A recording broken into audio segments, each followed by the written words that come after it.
Hello students, we were discussing about the types of intermolecular forces.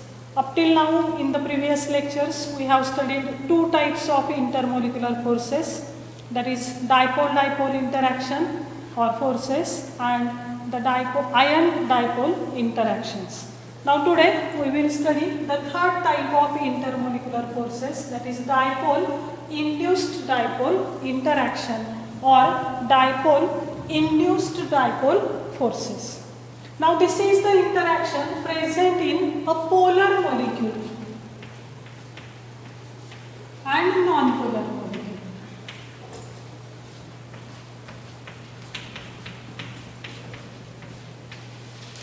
Now let's see how this interaction arises between one polar molecule and one non-polar molecule.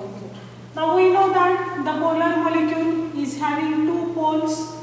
At the end of one pole there is a creation of partial positive charge and another pole is a partial negative charge. Suppose this is a molecule which is named as AB molecule, where A atom carries partial positive charge and B atom carries partial negative charge. Now when the non-polar molecule approaches towards this polar molecule, what happens? Let us see. Suppose C is the non-polar molecule. We know that in non-polar molecule there is a symmetrical distribution of electron cloud. So there is no separation of partial positive and partial negative charges in this molecule. Now what happens actually when such non-polar molecule approaches towards the polar molecule? Then due to the partial positive or negative charges in this polar molecule, there is a separation of charge in this molecule. The electron cloud in the non-polar molecule is distorted. It does not remain symmetrical. It becomes little symmetrical. That is here. Actually in this case there is a symmetrical distribution of electron cloud, but what happens? How that electron density get distorted? Let us see. The electron density is little pulled towards this polar molecule, or it may be deformed like this also. Here at the end, at this end, suppose there is a more electron density, and at this end suppose there is a less electron density. Then this end of that non-polar molecule will become partially positively charged end, and this end will become partially negatively charged end.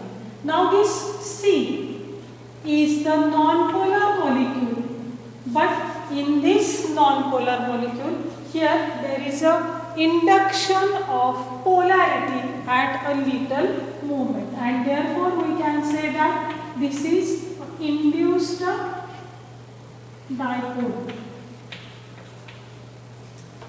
Okay, now this is a polar molecule AB. AB is the polar molecule and C becomes induced dipole molecule. That is, the induced dipole is created in non-polar molecule. So it has become slightly polar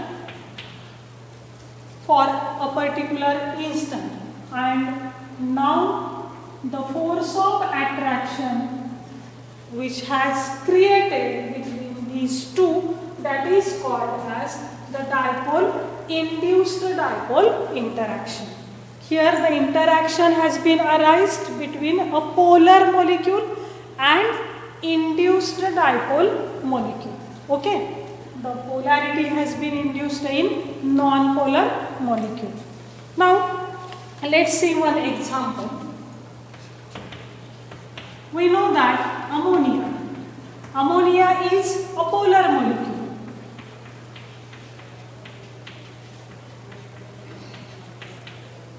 Why ammonia is polar? Let's see its structure. We know that nitrogen is more electronegative than hydrogen, and therefore nitrogen carries partial positive negative charge, while these hydrogen atoms will carry partial positive charges, and thus the electron density has been distorted in this molecule and it has become polar. Again, nitrogen carries these two lone pairs of electrons, and due to this also the electron density has been more on nitrogen atom. It is a polar molecule. Now benzene, that is C6H6. This molecule is a non-polar molecule. So when benzene comes in contact with ammonia, which is polar, what will happen? Due to this ammonia molecule, the charge separation will take place in benzene. One end will become partially positively charged and the other end will become partially negatively charged, and the interaction between these two will arise, that is called as dipole induced dipole interaction or dipole induced dipole forces. Have you understand? Now, which factor will affect the strength of this interaction? Think. Very simple. There will be only one factor, that is the strength of this dipole. That is the magnitude of dipole moment will affect the strength of this type of interaction. More the dipole moment of the polar molecule, more is the ease with which this non-polar molecule will get distorted and it will become induced dipole, and in this manner the strength of this interaction will be increased with increase in dipole moment of the polar molecule. Now we will see or study the next type of interaction, which is named as London forces or dispersion forces.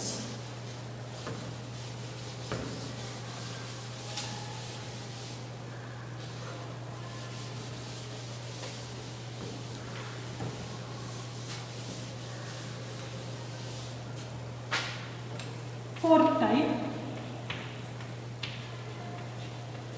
London forces or dispersion forces.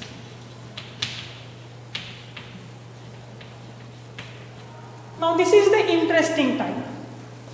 Up till now we have studied three types of interactions where in between the two molecules at least one molecule was polar.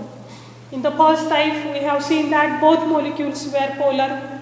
In second type we have seen that one molecule is polar while the other one is ion, that is it is also having a charge, means there was an interaction between the charge species. In the third case we have seen one molecule was polar and the another was non-polar, that is again there was a charged molecule. But now in this interaction you will observe no any polar molecule.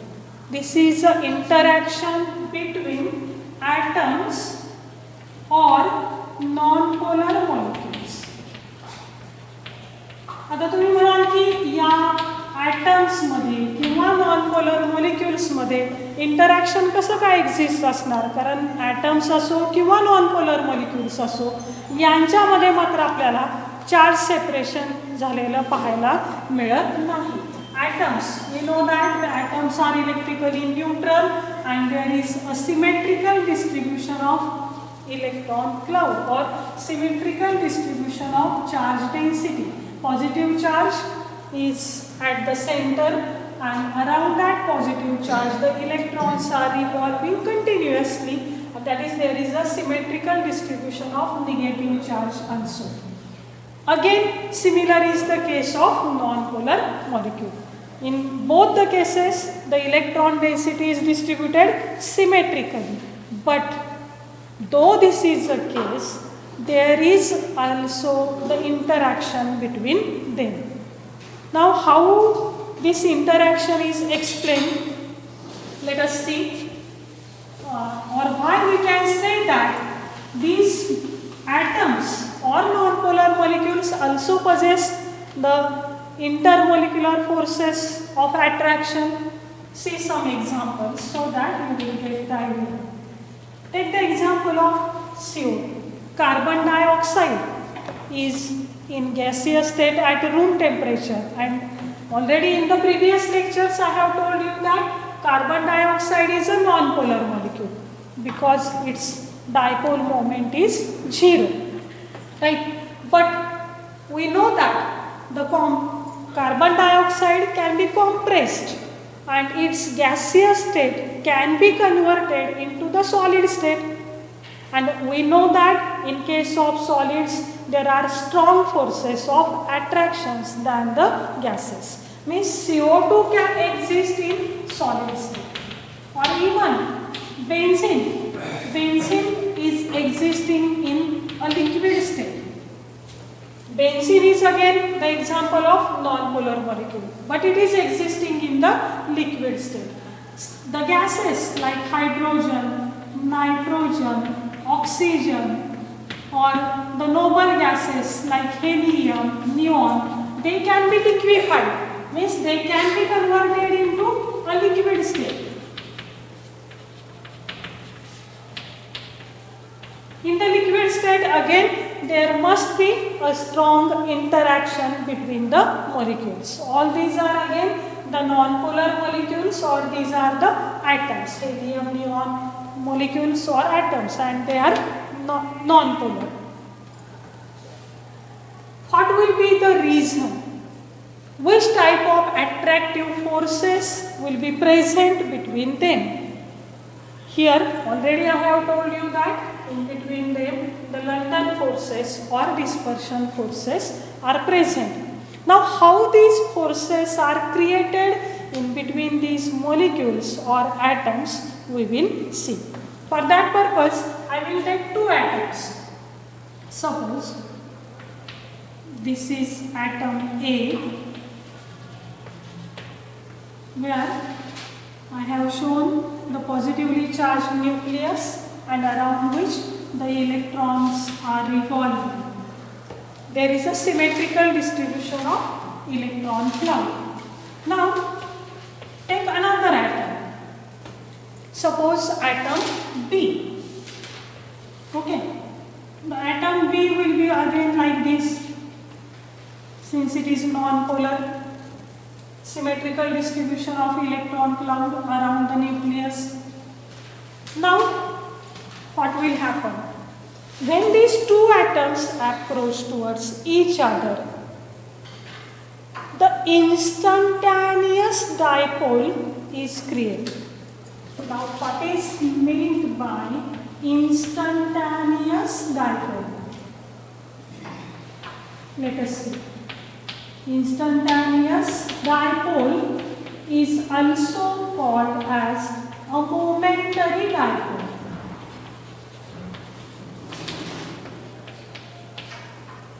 At a particular instant, we may believe that there will be creation of a dipole. Now here, let's see, the electrons are continuously revolving around the nucleus in the atom. Now, if you think that at a particular instant, suppose more number of electrons are on right hand side. पहा मी काय सांगतेय, एका विशिष्ट वेळी हे electrons त्या atom मध्ये जर एकाच बाजूला असतील, एकाच बाजूला त्यांची संख्या वाढली तर काय होईल? इकडे या सपोज राईट हँड साईडला त्या इलेक्ट्रॉनची संख्या वाढली फिरत असताना, तर काय होईल, राईट हँड साईडला charge density, negative charge density काय होईल, वाढेल आणि लेफ्ट हँड साईडला त्याच वेळी चार्ज डेन्सिटी काय होईल, कमी होईल. म्हणजे थोडा वेळ का असेना त्या पर्टिक्युलर मोमेंटला, त्या पर्टिक्युलर इन्स्टंटला का असेना, पण इथे आपल्याला चार्ज सेपरेशन झालेलं पाहायला मिळेल. There will be creation of partial positive and partial negative charge in the atom A. Now when such atom A comes in contact with B, atom B, again due to this partial negative charge, you will observe that the electron cloud is again repelled to the right hand side of this B. So again there will be creation of delta positive and delta negative charges. Thus, at that particular instant, at that particular moment, the dipole is created in between these two atoms, and then the interaction has been taken place in between them. Now, this is the dipole molecule whose dipole is named as instantaneous dipole or momentary dipole. This is again the molecule or atom where instantaneous dipole is created. And when the interaction between such non-polar atoms or non-polar molecules takes place, then that interaction is named as the dispersion forces or London forces. The dispersion forces are also named as London forces because these forces were studied first by the German scientist Fritz London, and that's why they are named as London forces. These forces are also called as van der Waals forces. They are also named as van der Waals forces. So what are van der Waals or London forces? The force of attraction between two non-polar molecules where an instantaneous dipole moment is created. Now, due to these London forces or dispersion forces, you will observe here these molecules are either in liquid state or in solid state. Now actually these are the weak forces among all types of interactions or intermolecular forces. The van der Waals forces are the weak forces, but they are very important because these forces are also present in all types of molecules. Though the molecules are polar, though they are ions, or though they are non-polar molecules, all types of molecules are showing these London forces or dispersion forces or van der Waals forces. Okay. Along with the other types. म्हणजे polar molecule जर दोन घेतले तर त्यामध्ये dipole dipole interaction असणारच आहे, पण त्यासोबतच कोणतं इंटरॅक्शन असणार आहे, लंडन फोर्सेस. ओके. किंवा आयन डायपोल इंटरॅक्शनमध्ये देखील त्याच्यासोबत त्या आयन डायपोल इंटरॅक्शन सोबतच लंडन फोर्सेस देखील एक्झिस्ट असणार आहेत. कोणत्याही टाईपचा मॉलिक्यूल घेतला तर कंपल्सरी त्या मॉलिक्यूलमध्ये हे फोर्सेस असतातच त्या इंटरॅक्शन बरोबर. पण फक्त जर तुम्ही नॉन पोलर मॉलिक्यूल्स घेतले किंवा ॲटम्स घेतले तर त्यामध्ये मात्र एकमेव याच टाईपचे फोर्सेस आपल्याला पाहायला मिळतात. आता what are the factors affecting these London forces or van der Waals forces? We will see. There are three important factors. The first one, that is molecular size, size of molecule. सगळ्यात महत्त्वाचे हे factors आहेत, कारण या फॅक्टर्सवर आधारित एक्झाममध्ये बऱ्याच वेळा MCQ type question विचारले जातात.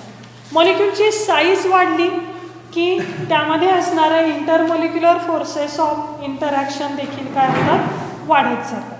ठीक आहे. आता साईजचा त्या इंटरमॉलिक्युलर इंटरॅक्शनवर कसा इफेक्ट होतो ते आपण पाहूया. त्यासाठी बेस्ट एक्झाम्पल आहे हायड्राइड्स of group 14. Hydrides means the compounds formed by the reaction between that element and the hydrogen. Group 14 elements are carbon, silicon, germanium and so on, and therefore their hydrides are CH4 because valency of carbon is 4, valency of silicon is also 4, so it forms the hydride of silicon, and this one is the hydride of germanium. We know the names. This is named as methane, this one is named as silane, and this one is named as germanium.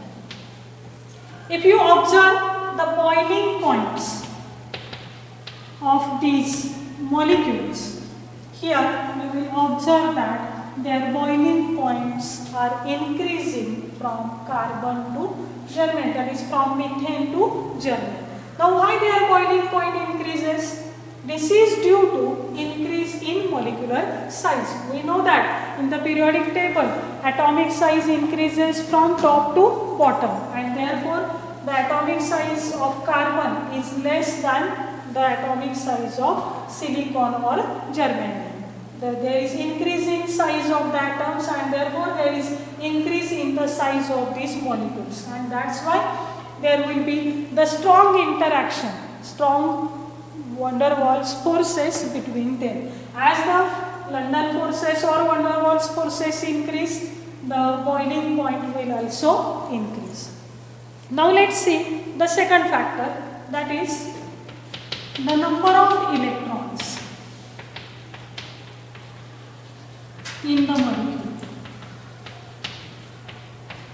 मॉलिक्यूलमध्ये जर इलेक्ट्रॉनची संख्या जास्त असेल तर काय होईल, electron cloud distortion देखील जास्त प्रमाणात होणार आहे. जेवढी इलेक्ट्रॉनची संख्या कमी तेवढी त्या ॲटमची साईज किंवा त्या मॉलिक्यूलची साईज कमी असणार आहे. म्हणजे इलेक्ट्रॉन डेन्सिटी ही स्मॉल साईजमध्ये स्प्रेड झालेली असणार आहे.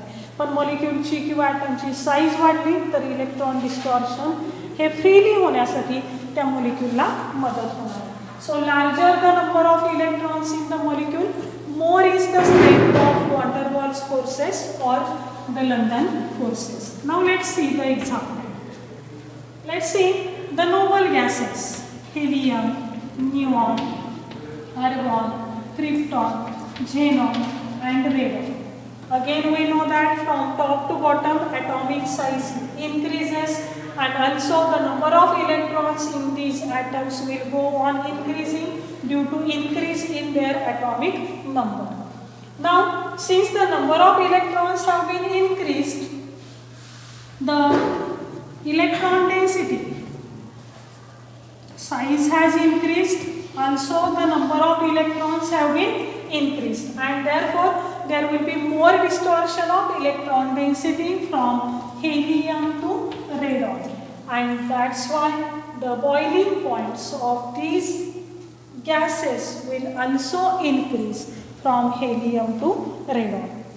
Now let's see the third factor, that is structure and shape of molecule. We have seen first two factors, that is molecular size, and the second one, that is number of electrons.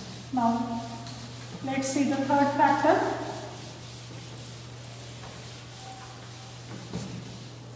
That is the structure or shape of molecule.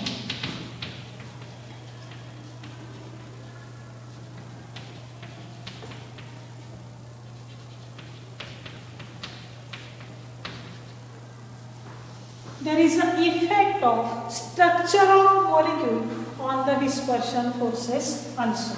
Now let's see one example so that you will get the idea. You know isomers of pentane, C5H12. This is a molecular formula of pentane, and we know that there are three isomers. One is N-pentane, that is normal pentane. The second isomer is isopentane, and the third isomer is named as neopentane. Now what are their structures? Let us see. N-pentane, normal pentane is having a normal chain of 5 carbon atoms like this, or the structure can be shown like this, zigzag manner, 1, 2, 3, 4, 5, normal pentane. Isopentane, what is the structure of isopentane?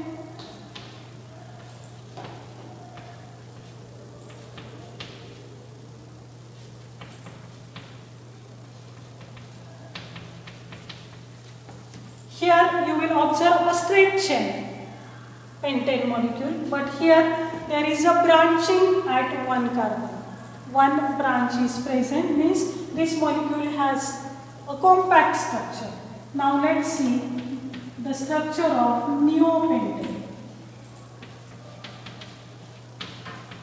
This one is a structure of neopentane. Again, there are 2 branches on this straight chain of carbon atoms. So this structure has become more compact.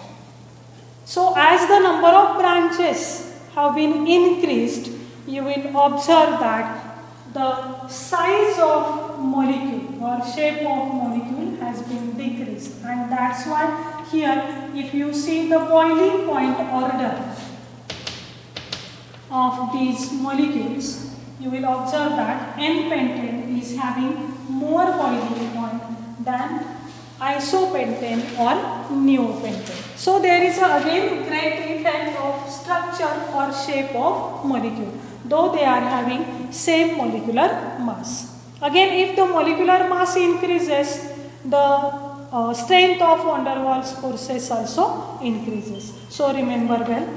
Now all these points or examples are very important regarding the MCQ type questions. So do well these examples and remember well the reasons behind the increasing or decreasing order of the boiling points. Here we have completed the 4 factors. In the next lecture we will study the last factor affecting the intermolecular forces, that is hydrogen bonding. Thank you.